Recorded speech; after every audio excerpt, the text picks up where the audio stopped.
মায়ের কাছে টেলিফোন করে, মা আমি 3 দিনের জন্য ঢাকা থেকে 1.5-2 মাস হয়ে গেল, এখন বাড়ি আসতেছি, ছুটি হয়ে গেল। আম্মা জান তোমার জন্য কি নিয়ে আসবো? বলে আমার জন্য কিছু লাগবে না, তোর বাবার জন্য যদি কিছু পারো তুই নিয়ে আসবি। এরে নবীর উম্মতের দল, সন্তান মার্কেটে গিয়া শপিং করে, মাকে বলে মা বলো কি আনবো? মা বলে কিছু আনা লাগবে না। বলে মা তুমি এমন কেন করো? বলে বাবা তুই আমারে কি দিয়ে খুশি করবি? তুই যদি স্বর্ণের কিছু দাও তারপর আমি খুশি হতে পারি না। তুই তাড়াতাড়ি আয়, তোর চেহারাটা দেখলে যেই খুশি হব ওই খুশি আমারে তুই কাপড় দিয়েও করতে পারবি না। তুই আমারে মা বলিয়া ডাক দিলে আমি বাসেই খুশি হব। এই খুশি তুই আমাকে কিছু দিয়ে করতে পারবি না। সন্তান সন্ধ্যা পেরিয়ে যাওয়ার পরে গাড়ির মধ্যে উঠিয়া মাকে মোবাইল করছে, আমি 12টার মধ্যে বাসায় চলে আসতেছি, মা তুমি দোয়া করো। প্রতিদিন মা ঘুমাইয়া যায়, আজকে মা ঘুমায় না, খানাও খায় না। সন্তান আসবে, একত্রে সন্তানের নিয়ে মা খানা খাবে। ঘড়ির কাঁটার দিয়ে তাকায় আর দেখে কখন 12টা বাজবে, সন্তান আইসা মা বলে ডাক দিবে। মা ঘড়ির দিকে বারবার তাকায়। এরকম দেখতে দেখতে 12টার কাঁটা ঘুরিয়া সামনে আগায় গেল। মা বলে কি ব্যাপার, কোনো যানজটে পড়লো নাকি? এইবার চিন্তা গভীর হচ্ছে, বাবায় ঘুমায়। এবার মা ডাক দিয়ে কয়, আমার আব্বাজানকে ধাক্কা দিয়ে কয়, ছেলে এখনো কেন আসে না? 12টা বেজে 1টা বেজে গেল, এত দেরি কেন? একটু টেলিফোন করো। বাবারে উঠায় দিল। আব্বাজান টেলিফোন করে সন্তানের মোবাইলে, রিং হচ্ছে, কোনো রিসিভ হয় না, কেটে যায়, বারবার কেটে যায়, বারবার কেটে যায়।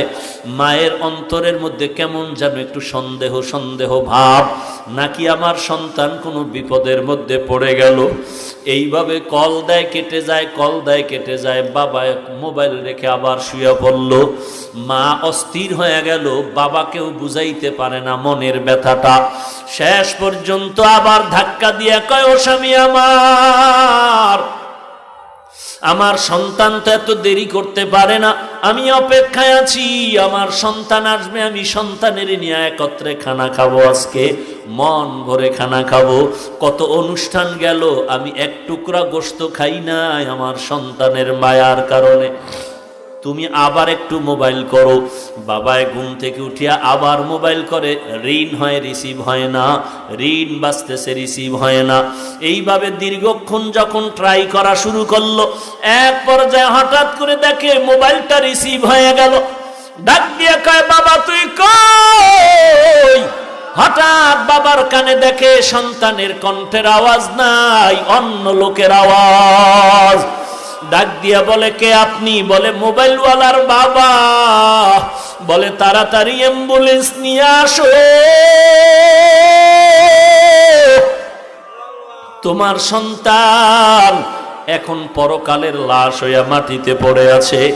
গাড়িতে উঠছে, গাড়ি অ্যাক্সিডেন্ট হয়ে রাস্তার পাশে গাছের সাথে বেজে আছে, মানুষ রক্তাক্ত হয়ে গেছে। বাবায় মোবাইলটা ফালায় বেউসায় বিছানায় পড়ে গেল। মা বলে কি খবর আমার সন্তানের? বলে তোমার সন্তানের অবস্থা খারাপ। মা এমন একটা চিৎকার দিয়া রাস্তায় বের হইয়া ঘরের দরজা দিয়ে চিল্লায় বলে, তোরা কে কোথায় আছো? আমার সন্তানের একটু আগায় আনতে আমি যাই। বাবা আমার মাকে সান্ত্বনা দিয়ে ঘরে আটকাইয়া অনেক মহিলাকে বসায় বলে, এখানে ধরে রাখো। বাবায় তাড়াতাড়ি টেলিফোন করে অ্যাম্বুলেন্স নিয়ে লাশ নিয়ে যখন রওয়ানা, বাড়ির দরওয়াজা দিয়া যখন ওই বাঁশি বাজাইয়া ঢুকে, মা পাগলনির মতো দৌড়ায় আর বলে,